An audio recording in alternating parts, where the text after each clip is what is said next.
Hello, everybody. Namaste to all of you. Welcome to Remember Who You Truly Are. Welcome to our first live talk at the Awake TV, a really special event in our, I would say, School of the Heart evolution, and also a special event to reconnect with all of you all over the world. The first episode is going to be also translated in a couple of languages, so for all of you there, Agathi and myself, in any language we are listening to what we are going to speak at this first episode. Namaste, welcome, and we love you. We love you. Thank you for being with us.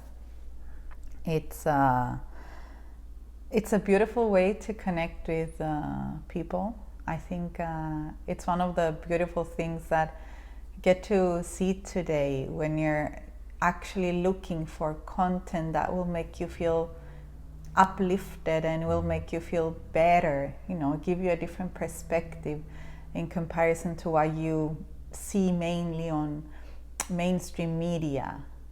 So it's a beautiful world, a different bubble, right, where we can immerse ourselves into this kind of world, this kind of life. I think something that sometimes we forget in our daily lives. And one of the things that I was thinking that would have been very interesting to start with was the story of the School of the Heart, which I always find it's very interesting, and Daniel can share. So before we start about the School of the Heart, I'm very grateful that we are here, and the story of this show actually starts with our really good friend. He is also a School of the Heart teacher, Kumara, who introduced us to Awake TV together with Dramolo. And we were talking with Dramolo and Kumara how wonderful it would be to meet all together at the Awake TV. And then we had a meeting with Amanda, the owner and also the creator of this wonderful, I would say it's more than a TV, it's a connection between hearts. And here we are. So that's the story of our presence here. And for the next, I think, 12 episodes, we are going to have a lot of fun, really good exercises, some of them for the first time, Tibetan, Heart Imagery. We invited a couple of really esteemed guests, and we are going to have them the Awake TV show. Some of them you already know. And honestly, we don't have like I would say a agenda or a schedule or something. We just wanted to be together with you. We know, especially this year, you went through a lot of changes, and I'm not talking here specifically about the pandemic and the situation that is worldwide today, but also about internal changes. A lot of belief patterns were shattered out. A lot of inner earthquakes, as I like to call them. And in our honest opinion, and we also spoke with Dramolo, actually it is the best thing that happened at the planetary level after a couple of good, I would say, hundreds of years. From our perspective, it is a really good time. So we were actually for years we were talking about our possibility to have a show, and we were invited by different organizations. But we are really happy now. Probably is the right time. I think it's the right time. I think it's time where people are open to also listening more and maybe understanding. Sometimes what happens is challenges bring this to you. Like you stop, it gives you a pause where you actually pay attention to some other things that they might have been around you, but you never paid attention to. So I feel that, and it's funny, I was speaking the other day with a beautiful person, and we were talking about this and how we feel it's a time that it's time for people to actually have a choice, to know that they have a choice in which world they live in. And that's the most important thing. It's not doing something in a specific way, but it's always knowing that you are the master of your life and you choose the kind of life that you have. And I know this sounds mundane. Yeah, and sometimes, when you're going through hardships, it sounds like, no, that's not true, I don't choose to go through this. And I know it might sound harsh, but whenever we are going through hardships, there is a part of us that chooses to go through that. And it could be liberating knowing that we actually have a choice on the way we're going to go through whatever challenges might come in our lives, right? Taking a pause and going deeper inside and actually figuring out, what is this thing teaching me? What am I learning here? What kind of experiences am I having here? So I think this is the right time for us. Yes, and one of the main topics that is today all over the world, it is the talk about love. And what I could see in the last, I would say, couple of months in my meditation, confirm also with other, I would say, heavy meditator worldwide, we are at the stage now when we have to go to a higher level from love to compassion. We all know first it's love, and then love transforms in compassion. And when I say compassion, is a much broader view of the word compassion, which means first you have to forgive yourself. That's, I would say, inner compassion. And I know if you look back in your lives, you are going to find some moments, and some people, right, you might still have some resentments. And the good news is you can do it. The bad news, it doesn't start with them, it starts with you, right, with us. So first it's what I call inner work, right? Mm-hmm. And it's a lot of work. We realize, I would say, it's a sort of end of cycle. Each end of cycle brings from behind, not just from this specific time, life, things that obviously we have to take care of. Cleaning, trying also to do a couple of specific exercises we have in imagery, right? Cleaning your past and so on. So coming back at Agathi's first topic, the School of the Heart. It's not my purpose to promote any of my books. We have it here in our wonderful Vancouver Island here studio, the School of the Heart here. But a big part of the School of the Heart history, the only book actually, there is one more book that is touching the topic of history of our planet, that's Urantia. So the second book on this planet is the Melchizedek Teachings, a book that I wrote. It should be also Agathi name here, I have to say, near me and Dranvolo, because Dranvolo, not just introduction, but guidance and all his energy behind this book. It's a combination, honestly, of Order Melchizedek teachings at the planetary level and beyond, and also Order of Michael, the creators, where myself and Agathi were coming from. And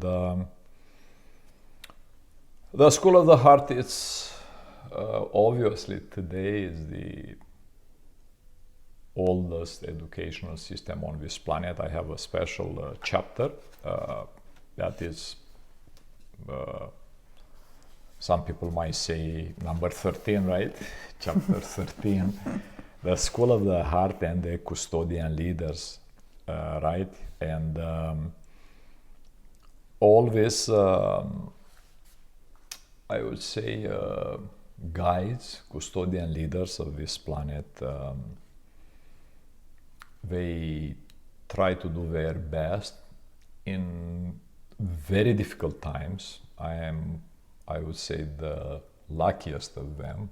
Now we have all this possibility to broadcast and speak to the whole world, but there were times when they couldn't do that. A small group, they call it the Mystery School of the Heart, right? It was named the School of the Heart a long time ago. Different names. In the era of Adamson, right, it was named, when it appears, the School of the Heart, right? When Adamson and his 27 students, and which were also Adamic race, great masters, they moved from the second Garden of Eden to the holy mountain of Ararat, right? And actually 10,000 years ago, I wrote here, Assyrians and Sumerians, they were still talking about the Adamson group, who taught people to reconnect with God in their hearts, right? But later I wrote here, Leonardo da Vinci called it the School of Arts and Knowledge, right? Couple of big names or custodian leaders of the Mystery School of the Heart, not just Da Vinci, we had Confucius, Lao Tzu. Of course, the biggest name of all, the creator of the universe, Michael, one of the creator's son, that basically did the whole local universe. He was here, of course, just for 33 years, Jesus, and around him, really big constellation of names. I am really humble, and I'm really happy together with Agathi to we are trying to do our best to first explain how important is the concept, the revelation of truth, right? And while it is not my purpose to go in details about the history of human spiritual revelation, it is worth noting that the School of the Heart always, no exception, was the leader on this planetary level. Basically, I would say our DNA stock, it is heavily influenced. Worldwide today, we have part of Adamic race team that in each country we have groups that they are working. Specifically, we have noticed in the School of the Heart students, teachers that are really, really close to heart meditation and heart imagery. They have a very good connection with the School of the Heart. And of course, in the book, you'll find more.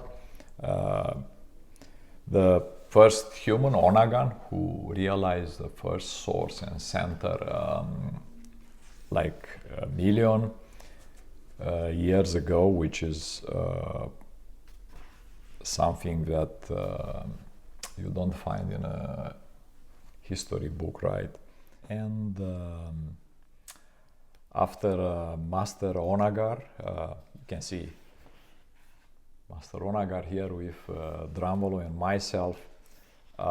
Basically, Van was actually the divine guardian of Tree of Life. A lot of people believe Tree of Life was just a metaphor. It wasn't. If you study, of course, they were destroyed, unfortunately.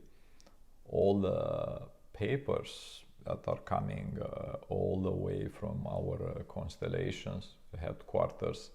But when the planetary ruler came here, who unfortunately betrayed our planet and the humanity race,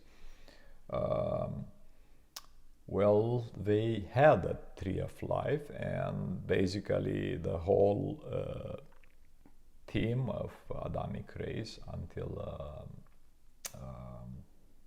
couple of hundreds of years after Adam and Eve were dispatched here. Basically, they used the Tree of Life. Van was a guardian. He took care of our planet almost 200,000 of years. So I would say a long list here with masters, Porshunta, master of the orange race, all the races, 6 races we have here. Singlangton, master of the yellow race. So Chinese, Hong Kongese, basically master, they still remember. Onamonan Lontonon, master of red race, our beautiful natives, right? And of course, maybe the most important, we have to remember the Melchizedek team with, we have here the father Melchizedek and Makiventa Melchizedek, Manovanet Melchizedek, that they heavily influence our planetary work here together with Dramvolo, of course. So it will take probably a couple of episodes to talk about the School of the Heart, and it's a long talk. Today we are very happy. When I was appointed in one of the meeting in the 4th dimension, actually it happened, as custodian leader, a lot of people, they say I have created the School of the Heart. I didn't. I was appointed to take care of the teachings. Actually, none of these teachings belongs to me or Agathi. We are just from our heart are teaching them, our Tibetan teachings, heart imagery teachings coming from Adamic race, all heart meditation from all over the world,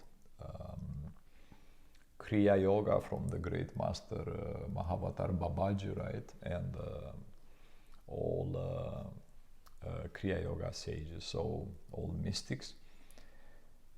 Basically, we started a couple of years ago. I was appointed in 2014, and then we just slowly started to teach, and it was like a huge opening all over the world, wherever we were going.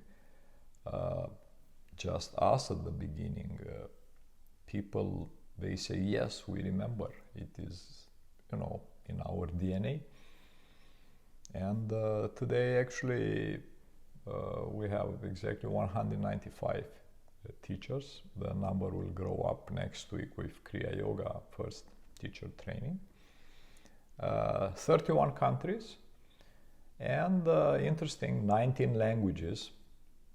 I say interesting because you remember I was listening last long talk, Agathi and Daniel, we spoke a couple of hours, and Dramvolo said that his next book is going to be translated in 19 languages. And today, actually, we have 19 languages in the School of the Heart, and I think the episode with Drambalo was translated in 9 or 10 languages. Yes. All over the world. It was a huge event. I think one of the biggest of this kind. So simultaneously translation in 9 languages, and English language as a base was rarely achieved on a broadcast. So wonderful. It was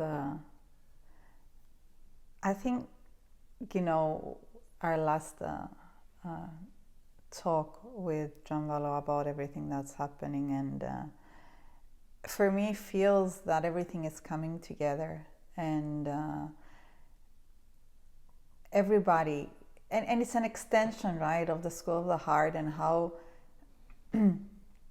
I don't want to use the word easy, but like it flowed so effortless, and more people are finding that they want to join the school. They want to teach these teachings. They want to teach heart imagery. They want to teach journeys into the heart. They want to teach Kriya Yoga. So they find that these teachings have changed their lives in different ways, brought them back into connecting with who they truly are. And then I think that's always the case. Like when something touches your heart, you want to share it with the people you love. You want to share it with your community, and teaching it or sharing this beautiful thing that changed your life is such a blessing. And for me, I remember like the first thing when I did my first Awakening the Illuminated Heart workshop 10 years ago. 10 years, yeah. And that's what I felt. I felt like this is something that I should bring back to where I was, where people, for example, didn't have the opportunity, right, of having teachers, of getting to participate in such a workshop. And it was a calling, it was a passion, it was so transformative in different ways. It was a journey, bringing this and starting, if you like, sharing these, and then also going through resistance in different ways internally, right? Clearing up the different roads to get there, figuring out, all this stuff that has to do with yourself. Daniel said earlier about, compassion and forgiveness and understanding people around you. And I want to go a step further into that and say that there comes a point in our life when truly recognizing and understanding the truth of who we are, we realize that everything that people say, it's not about us, but it's about them. However, whatever touches us that people say has a root somewhere inside of us that we need to just clear out. So in every discussion or any disagreement, anything that bothers you, when people say it to you, it's not about them, but it's about what that shows that we still hold on to inside. Maybe a doubt about ourselves, maybe something we don't want to, we don't want to notice, we don't want to see at this moment because we feel we are not ready. However, is this constant knock saying, it's okay, you can see me, you can accept me, you can let me go, and it's going to be there. So everybody in our life that brings up all these small things we still hold on inside is a blessing. And every experience that we are having here. So with our work, with our workshops, and I want to, like, for me, heart imagery is it's an amazing process. It's a process that we are doing with children, and I find that it's so transformative because it's so easy and simple to do, and the effect is so huge, right? There are studies today about the power of imagery, the power of visualization, how it affects the physical body, how it affects the mental body, how it affects the emotional body. And they're amazing. I know we don't understand fully how the world works, how the universe works, how our bodies work, right? How our emotional world works. However, there is this synchronicity, everything that comes together, and doing simple exercises like heart imagery exercises is just so transformative, and it allows so many things to open and come into the surface. So I would love to share today with you a small heart imagery exercise towards the end, very simple, the base, right, of what we're doing every time we're teaching a heart imagery workshop, or a heart imagery session, or a group of people, right? So the base of what we are doing, just so you can enjoy this journey into the heart. Yeah, I know Daniel has brought, I think it's interesting, like the way you were doing heart imagery when you were in Tibet, and how the monks were practicing it. I don't know if you want to share something about that. Yes, somehow imagery got lost in the thousands and thousands of years of different events. However, a couple of, I would say, groups and civilization managed to hold them pretty well. The Egyptian, in the Egyptian tradition, in Hebrew tradition, in Tibetan tradition, they have a lot of imagery exercises. Now, our modern imagery is, of course, a little bit changed in a sense that ideally you do imagery outside, right? And also Tibetan use a lot of times their eyes open, and they could go into the heart while they were aware of this world, because they always said that this world actually it's an illusion, it's a dream. So we should not be bothered to go into the heart, even if we see our surroundings and it's just a dream, right? And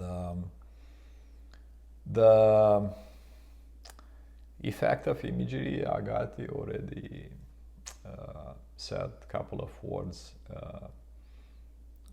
and I'm talking about, of course, first from a healthy perspective, if I can say that. There are a couple of good universities in all over the world that, in USA, a couple of them, they basically confirm that imagery it can cure cancer, period. A couple of, in our websites, we put actually a couple of references to the work of groups that they show clearly that through imagery you can boost your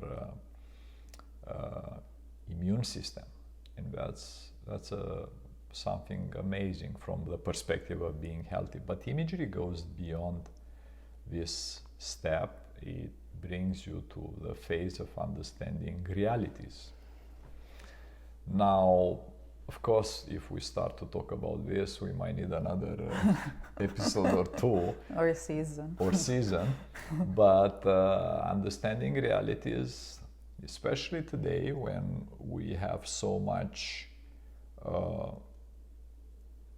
many choices, I should say, in this reality, it's good to be able to extract yourself from this reality, dream, how Tibetans they call it, and see multiple realities. Because one of the trap that humanity is now is trapped in this reality in different activities. So we are trapped in this dream, right? So what imagery helps you? First, you extract yourself from this dream and you see this dream, right? But you can see multiple realities because you are not the only one who created a dream. In 4 dimensions also, there are dreams. There are groups of high advanced beings, but they created a beautiful dream. We are not the only one, right? So if you are able to see around you multiple realities, basically it's the first, I would say, the first and the best way to go towards the path of enlightenment and awakening. Mm-hmm. So basically, imagery, it is a really good system to remember who you really are, because you see yourself as spirit in this body, not just this body. So the first thing you realize that your body itself is a dream, right? Of course, you have to take care of it and nourish it and love it, but it's still a dream, and you'll give it back. It's just a rental. So end of this wonderful first show, Agathi is going to maybe do a short exercise of imagery and maybe a couple of images you give to us, so we can taste the power of imagery, right? Okay. So what we do, right, when we're doing imagery, we try to keep our spine straight, right? So if you're sitting on the floor and you want to cross your legs, that's fine. Preferably, you want to be in a position where your body is not going to bother you. So if you're sitting on a chair, try to keep your legs on the floor. Try to keep your hands on your knees, and then keep your spine straight. And if you have a mask, it would be very nice if you would use one, just because it blocks out the light and it makes the images so much more vivid, right? If not, then you just close your eyes. And we're going to start by breathing a little bit. So we inhale slowly.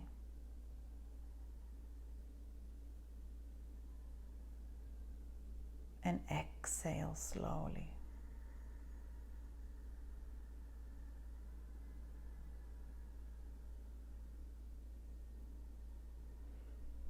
Notice how your breath is flowing in and out of your body. Try to breathe slower than normal. And we want to have a rhythmical breathing. So we inhale for the same amount of time that we exhale. So for example, if we're inhaling for the count of 5, then we exhale for the count of 5.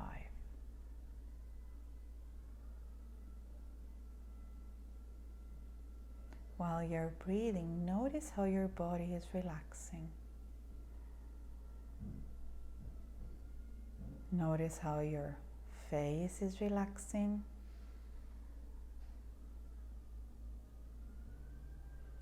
Notice how your shoulders are relaxing. Notice how your hips are relaxing.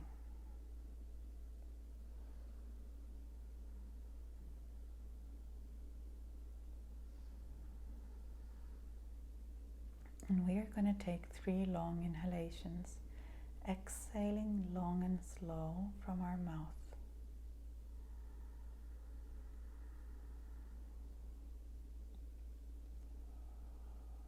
With every exhalation, let go of all your worries, all your concerns, all your problems.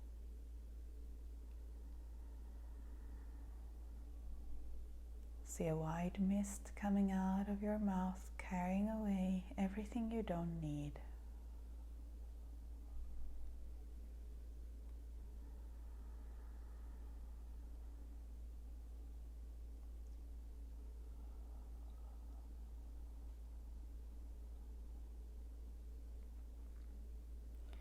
And now, see your body like a big house. Your body is a big, beautiful house, any way you like it. You might have a garden around, beautiful garden. And this house has different levels. There is a room at the top of this house. There is the room of the brain. And you are in this room, your spirit, you, the divine spark, are in this room, the room of the brain. Notice how the room feels, how it looks. And know that in imagery you might see or sense or feel any way. There is no correct or wrong way. It's just the way the images are coming to you.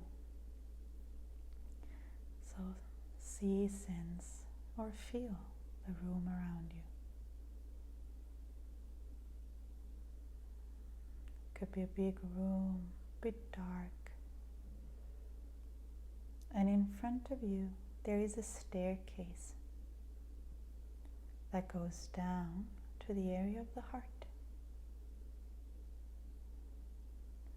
So with your intention and attention, you start going down the staircase. Step by step, go down. And as you're going down, notice if you see anything on your way down. Notice if there is anything around you. Continue moving down.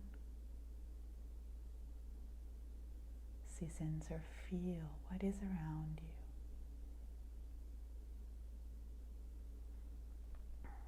We are arriving at the bottom of the staircase. Just a couple of steps left. And now we're at the bottom of the staircase. Towards your left is your heart. There is a door in front of you, the door of your heart. Start going closer to this door and notice how it looks like. Could be so many ways and so many colors. And the door is there for you to open and step into your heart. So open this door, step into your heart.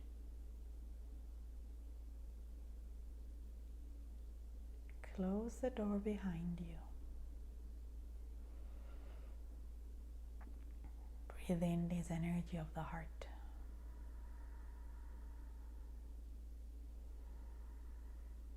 Notice everything about this space, what you see, what you feel, what you smell,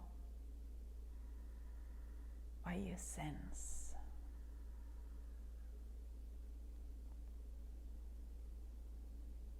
And as you see yourself in this space, the heart space, breathe in this energy. Feel how the prana comes in your body, the life force energy.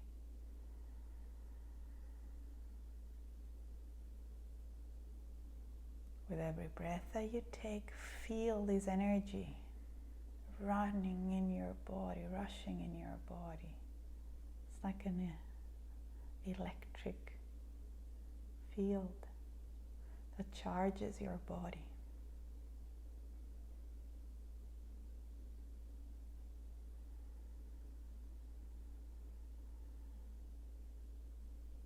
And there in your heart space, you start walking. You move a bit in your heart space.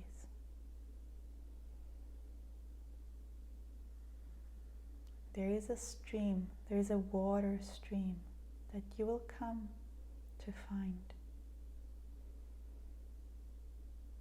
You might see beautiful trees, grass, flowers.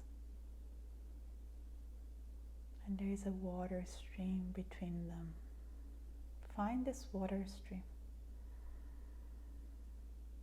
and sit right next to it. It's a clear water stream. The water is so clear, it's so beautiful. Take some water and wash your face. Wash your hands. And then drink some of this beautiful water, nurturing water. The most feminine aspect on this planet. Water. Let it go through your body. Cleanse everything that you don't need. Refresh your whole body.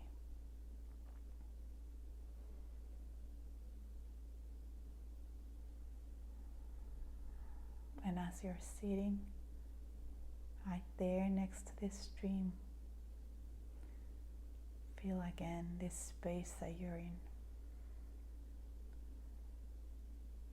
Notice it so that you can always remember this space and come back to it every time.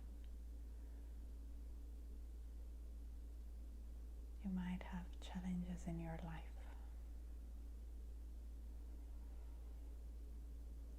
We breathe in and we breathe out once.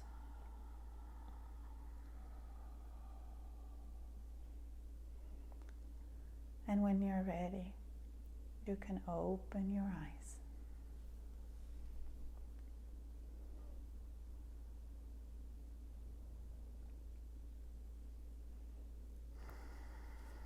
I hope you enjoyed this beautiful exercise. It's always nice to, after an imagery exercise, maybe take some notes, write down maybe what you saw, what you felt, just so you have a reference every time you need to come back, a remembrance of how it was. And how it transports you. Like for me, I wasn't here at this time. It's always so interesting that you leave this space, right, where we are now, and you're transferred to this different space, time, field.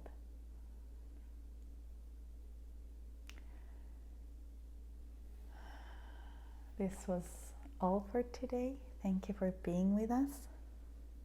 We love you, and we'll see you soon. Namaste. Namaste.